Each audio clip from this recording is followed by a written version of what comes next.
kemudian sekarang kita akan membahas tentang hukum menarik pajak itu sendiri. Ya. Para ulama rahimahumullahu jami'an, mereka membagi hukum menarik pajak itu menjadi dua. Ya, ada dua hukumnya. Ini para ulama yang menyimpulkan. Yang pertama adalah hukum menarik pajak jika tanpa timbal balik. Ya, jika tanpa timbal balik.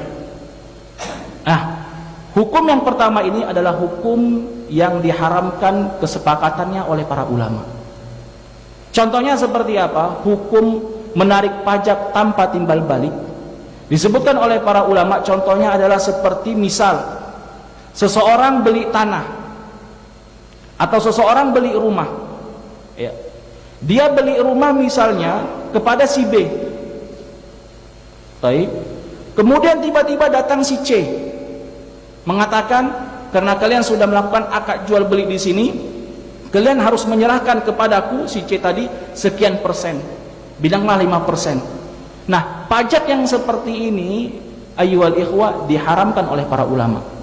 Menarik pajak yang seperti ini diharamkan. Contoh lainnya, bangunan rumah. Ya. Kita yang beli rumah, kita yang memakai rumah, tiba-tiba kita membayar pajak kepada si C misalnya. Ya. Tidak ada timbal baliknya. Apa fungsinya? Apa urusannya? Ya. Tidak ada timbal baliknya. Apa urusannya? Maka yang seperti kata para ulama, haram hukumnya. Ini jenis penarikan pajak yang pertama. Ya. Jika tidak ada timbal baliknya, tidak ada maslahat di antara keduanya, maka ini haram. Kemudian para ulama menjelaskan jenis penarikan pajak yang kedua. Kata para ulama bahwa menarik pajak jika ada timbal baliknya. Jika ada timbal baliknya, inilah yang terjadi khilaf di antara para ulama. Contoh timbal balik yang terjadi apa? Misalnya seseorang membayar pajak jalan. Ya, ada timbal baliknya karena kita menggunakan jalan. Ya, jalan tidak bisa direhab, jalan tidak bisa dilakukan pembenarannya jika tanpa ada uang. Nah, sebagian ulama mengatakan ini dibolehkan. Ya. Atau misalnya dia kerja di pajak, ya, di pasar. Kemudian ada orang yang menarik pajak dalam rangka untuk apa? Agar ada rehabnya bagi pasar. Kalau kotor nanti pasar dia yang nyapu, ya, uang bersih-bersih gitu. Atau nanti kalau misalnya jalan pasarnya hancur, dia yang ngurusin. Ya, dia yang benerin, dia yang rapikan. Atau nanti kalau misalnya ada yang parkir mencong-mencong, dia yang rapikan.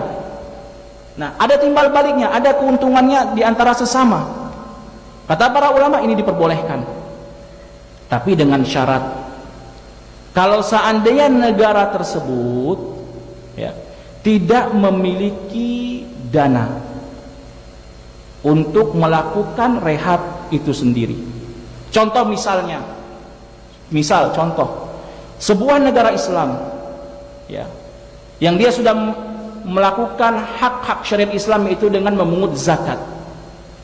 Ternyata qadarullahu masyafa'al, na'udzubillah min dzalik, terjadi peperangan.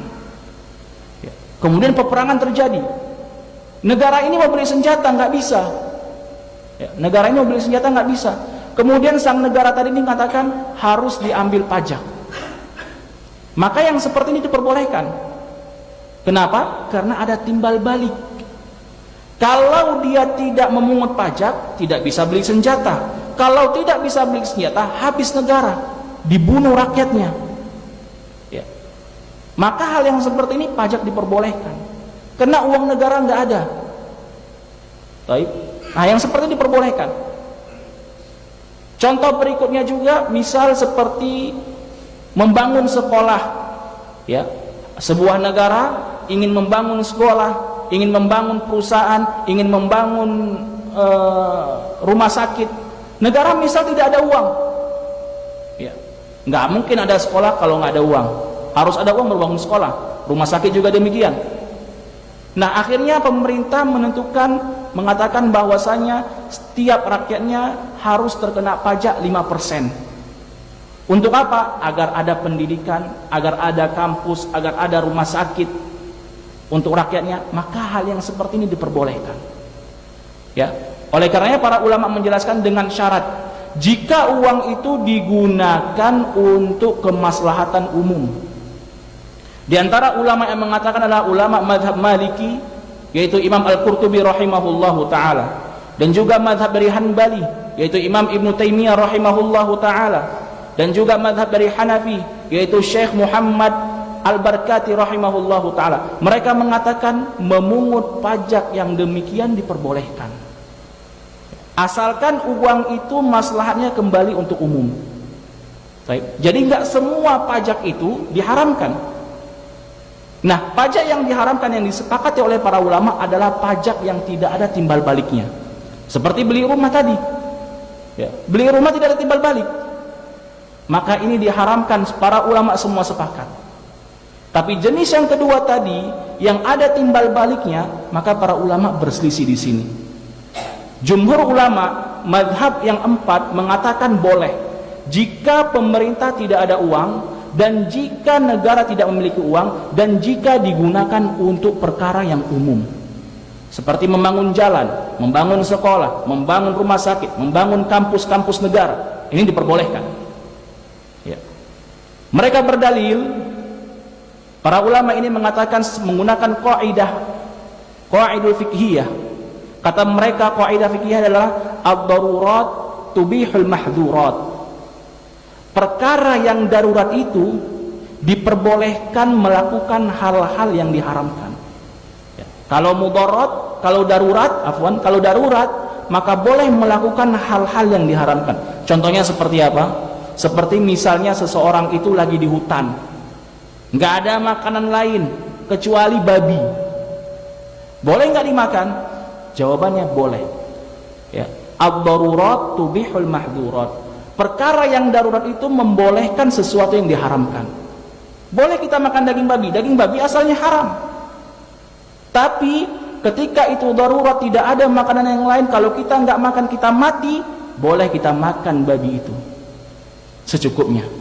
Contohnya lagi yang dilakukan oleh Ammar bin Yasir radhiyallahu anhu, ketika Ammar bin Yasir dipaksa mengucapkan kalimat kufur, ya, kalimat kufur, kemudian beliau mengucapkan kalimat kufur tersebut sehingga beliau lepas karena nggak kuat dengan siksaan kaum kafir Quraisy. Kemudian dia mengadu kepada Rasulullah sallallahu alaihi wasallam, "Wahai Rasulullah, aku sudah mengucapkan kalimat kufur. Apakah aku masuk kafir? Apakah aku keluar dari Islam? Apakah aku murtad?" Apa kata Rasulullah sallallahu alaihi wasallam? "Wahai Ammar bin Yasir, engkau tidak murtad." Kemudian Allah Subhanahu wa taala menurunkan ayat Al-Qur'an, "Illa man ukriha wa qalbuhu mutmainnun bil iman." Kecuali orang-orang yang mengucapkan kalimat kafir itu dalam keadaan dia benci, tapi hatinya tetap tenang dengan keimanannya. Ini kaidah ad-darurat tubihul mahdzurat. Perkara yang darurat itu membolehkan sesuatu yang diharamkan. Jadi dari sini para ulama berselisih dengan poin yang kedua tadi. Masih ada yang mengatakan haram seperti Syekh Albani rahimahullahu taala dan Syekh bin Baz. Mereka mengatakan semua pajak haram.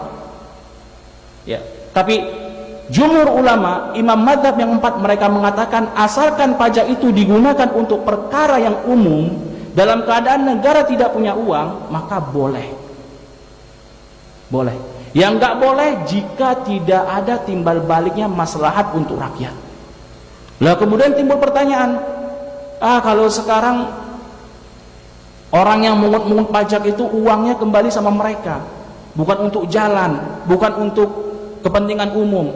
Mereka yang pajak mereka bagi-bagikan sama orang-orang mereka. Jadi ngapain kita bayar pajak? Baik, ayyuhal ikhwah rahimani wa rahimakumullah, permasalahan di sini berbeda. Berbeda membayar pajak, berbeda orang yang menyalurkannya. Ya. Orang-orang yang tidak menyalurkan pajak itu pada maslahat umum itu dosanya sendiri. Ya. Adapun pajak hukumnya sendiri. Tidak bisa digabungkan. Baik, oleh karenanya ayyuhal ikhwah rahimani wa rahimakumullah, kita berharap kepada orang-orang yang memungut pajak agar mereka bisa menggunakan uang pajak itu sebaik-baik mungkin. Bukan bagi-bagi roti ya istilahnya, dapat uang bagi-bagi, bukan. Na'udzubillah min dzalik. Ya. Orang-orang yang kerja di pajak, gunakanlah kesempatan itu untuk membangun negara ini, untuk membangun maslahat umum, agar negara ini, masyarakat kedepannya, masa depannya bisa sekolah dengan baik, bisa berobat dengan baik. Itu lakukan. Jangan bagi-bagi roti, udah dapat per tahun bagi-bagi, ini haram, falahumun nar, maka dia akan masuk neraka. Jadi ancaman bagi orang-orang yang melakukan menarik pajak, jika dia tidak menggunakan dengan baik, jika dia tidak memakmurkan maslahat umum, maka ancaman dari Nabi Muhammad SAW, falahumun nar, maka baginya neraka. Oleh karena ya ayyuhal ikhwah rahimani wa rahimakumullahu jami'an, dari sini pun terjadi kesimpulan bahwasanya orang-orang yang bekerja memungut pajak, ingat, memungut pajak yang ada timbal baliknya, bukan yang tidak ada timbal balik, yang ada timbal baliknya, maka orang-orang yang kerja di situ dan bergaji di situ hukumnya halal. Ya. Sesuai dengan kaidah yang sudah kita sebutkan tadi, sesuai dengan jumhur ulama dari 4 mazhab tadi, asalkan dia kerja di tempat sebuah perusahaan pajak yang mana pajak itu digunakan untuk kemaslahatan umum, dan negara tidak mampu untuk membangun sesuatu negara jika tanpa uang pajak tersebut. Yang seperti ini diperbolehkan, walaupun terjadi khilaf. Ya, ini khilaf di antara para ulama. Ada yang mengatakan semuanya haram, baik. Yang mengatakan semuanya haram, silahkan. Ya, tapi jangan memaksa orang yang menggunakan mazhab 4, yang menggunakan pendapat mazhab yang 4. Karena ternyata mazhab yang 4 mengatakan seperti Imam Al-Qurtubi, mazhab Maliki mengatakan boleh. Ya, Imam mazhab Syafi'i mengatakan boleh. Mazhab Hanbali seperti Imam Ibnu Taimiyah rahimahullah ta'ala dalam kitab Majmu' Fatawanya mengatakan boleh. Ya. Dalam mazhab Hanafi yang disampaikan oleh Syekh Muhammad Al-Barkani rahimahullah ta'ala, afwan Al-Bakrani rahimahullah ta'ala mengatakan boleh, tapi bisyurut, dengan syurut. Jika pajak itu kembali maslahatnya kepada umum. Tapi kalau tidak timbal balik seperti rumah, ya, rumah apa pajaknya? Apa timbal baliknya? Rumah-rumah sendiri, beli balik rumah sendiri, tiba-tiba kena pajak. Ini yang seperti ini para ulama mengatakan sepakat semuanya haram. Baik, mungkin cukup sampai di sini. Jika ada benarnya itu datangnya dari Allah Subhanahu wa taala, adapun jika datang kesalahannya itu datang dari anak pribadi sebagai makhluk yang lemah ini, kita akhiri dan kita tutup. Naktafi bihadzal qadar. Subhanakallahumma wa bihamdik asyhadu an la ilaha illa anta astaghfiruka wa atubu ilaik. Wassalamualaikum warahmatullahi wabarakatuh.